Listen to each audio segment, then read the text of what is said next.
Bonjour et bienvenue dans ce nouveau tutoriel qui est consacré au format de données JSON et aussi un peu aux requêtes Ajax. Donc vous l'aurez compris, on va faire un peu de jQuery, donc vous aurez besoin d'un serveur en local comme WAMP ou MAMP sur Mac. Donc une fois que vous avez démarré votre WAMP, on peut commencer. Donc tout d'abord, il nous faut un fichier JSON qui va nous permettre de travailler. Alors un fichier JSON c'est quoi? Typiquement ça ressemble à ça. Donc c'est ce truc imbitable à lire. C'est une structure de données qui permet de récupérer des informations. Donc ici par exemple ce sont les tweets donc de Twitter les plus récents où le mot bonjour apparaît. Donc, on peut le voir dans l'URL ici, bonjour, si j'aurais mis poney ça aurait été tous les tweets récents qui contiennent le mot poney. Donc l'idée, ça serait de parcourir ce fichier JSON et d'afficher seulement les tweets et pas toutes les données qu'ils contiennent. Donc pour ça, comme je l'ai dit, il faut se mettre sur euh, en local et créer trois fichiers. Tout d'abord jQuery.js. Ce fichier vous permet juste. Ce fichier, c'est juste la bibliothèque jQuery, donc qui nous permettent de faire du jQuery. Ensuite, un fichier HTML qui sera notre page où on affichera nos tweets. Donc, on affichera nos tweets dans la div tweets ici. Et dans cette page, bien sûr, on appelle le jQuery et le fichier script twitter.js que l'on crée aussi. Et c'est là-dedans que on va faire nos requêtes Ajax. Donc, on commence. Alors, tout d'abord, comme je l'ai dit, on va faire de l'Ajax. Donc, $.ajax.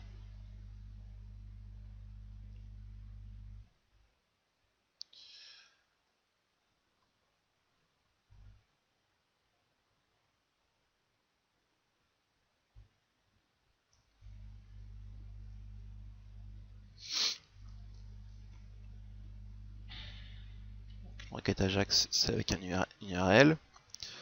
Donc ici, notre URL, c'est celle-là. Pour récupérer le format JSON de tous les tweets, tous les récents tweets qui contiennent bonjour.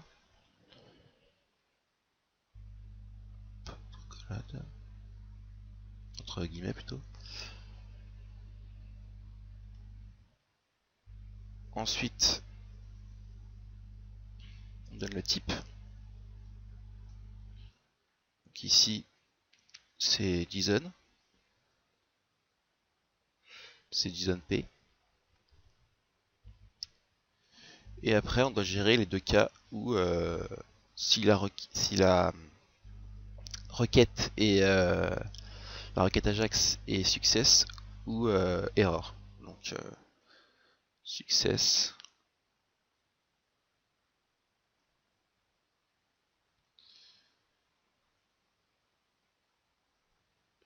Fonction.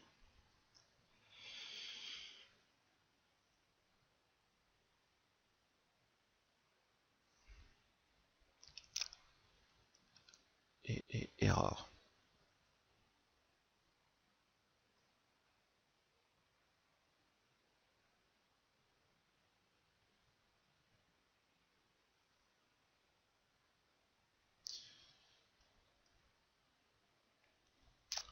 Bon, déjà pour l'erreur, on peut déjà commencer à mettre un message d'erreur dans la console de Firebug. Console log, par exemple, ça plante. Suivi de l'erreur.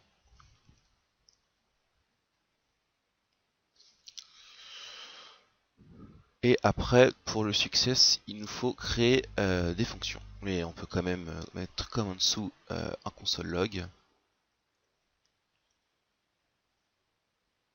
Et dire Ça marche.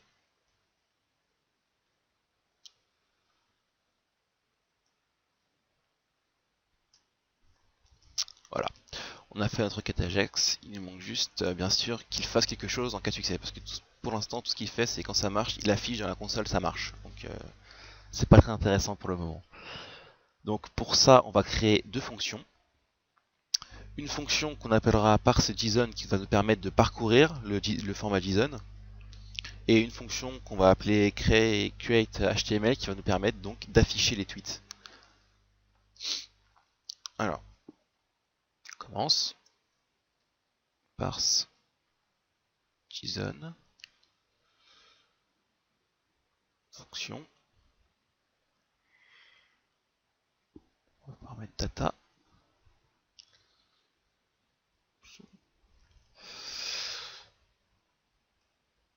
Et bon, comme c'est du jQuery, hein, on parcourt le fichier JSON grâce à une boucle.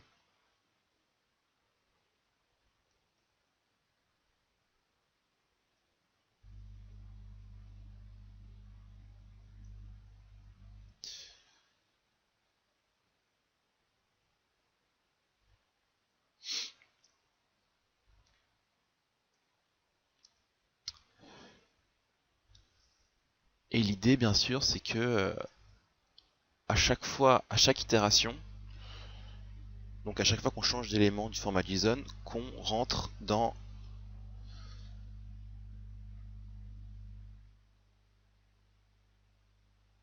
excusez-moi, qu'on rentre dans le qu'on affiche le tweet. Et pour afficher le tweet, donc on va faire une autre fonction, donc, comme j'ai déjà dit, qui s'appelle var create html.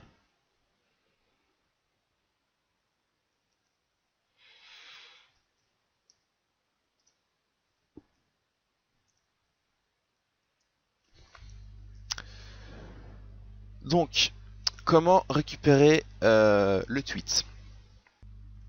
Eh bien, on regarde comment est structuré le fichier JSON grâce à Firebug. Donc, on va sur notre page HTML, on active Firebug.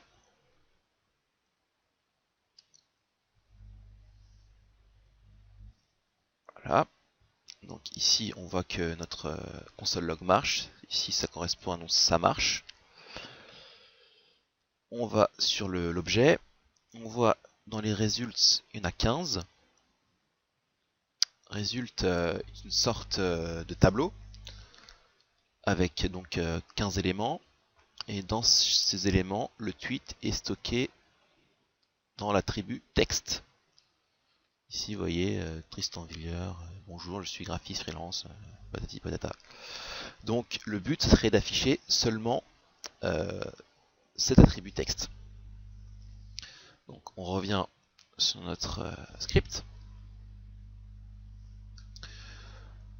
Donc, le but, donc, maintenant, serait de faire une boucle qui, à chaque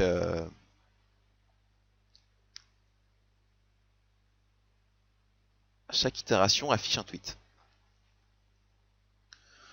Donc, on y va. Une boucle for. Donc, var i égale 0.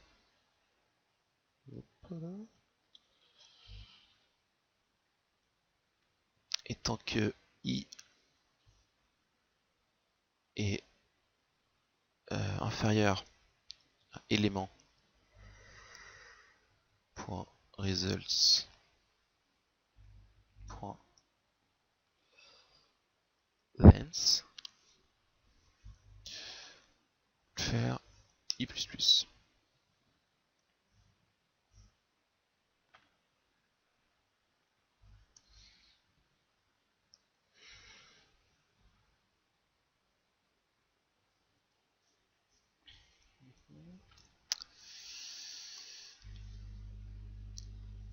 Donc, je répète, il faut qu'à chaque itération, on affiche un tweet dans la div tweets ici, grâce à la jQuery. Donc, on va créer une variable tweet dans laquelle eh bien, on va stocker nos tweets.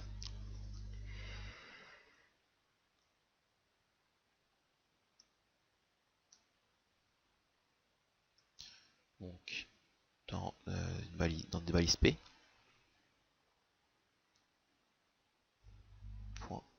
.html.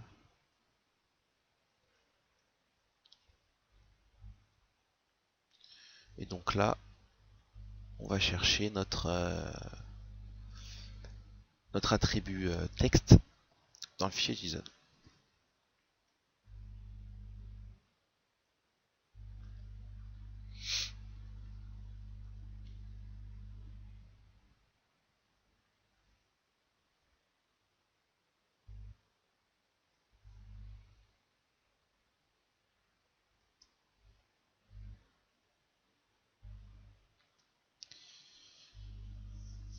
Et après, grâce à jQuery, dans la div tweets, eh bien, on append la variable tweet du dessus.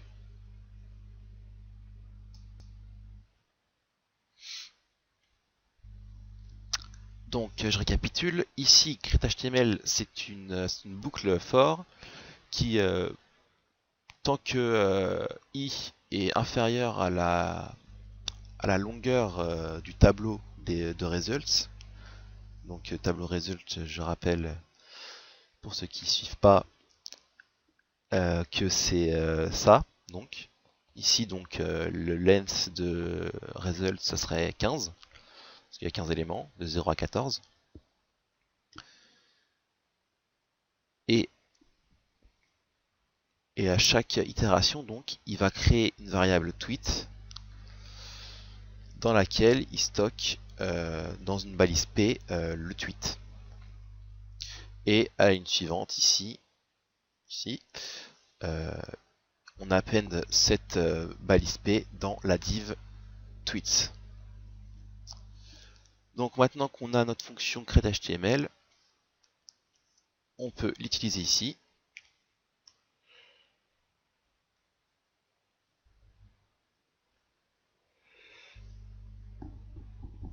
Donc maintenant, on crée HTML à chaque itération, à chaque fois qu'on parcourt le fichier JSON. Alors ici, on n'oublie pas le point.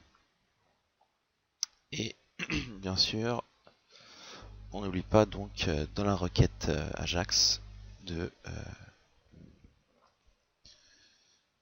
d'appeler notre fonction par JSON.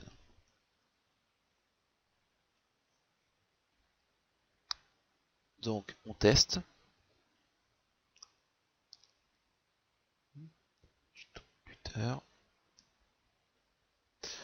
Et voilà, on affiche bien donc les récents tweets qui contiennent bonjour. Vous voyez, par exemple, si on actualise, ça change, ça s'actualise. Donc, j'espère que ce tuto a été clair, parce qu'il n'est pas très simple. Si vous ne voulez pas manquer nos prochains tutoriaux, je vous conseille de rejoindre la page Facebook Createam ou de nous suivre sur Twitter justement. Et je vous dis à bientôt.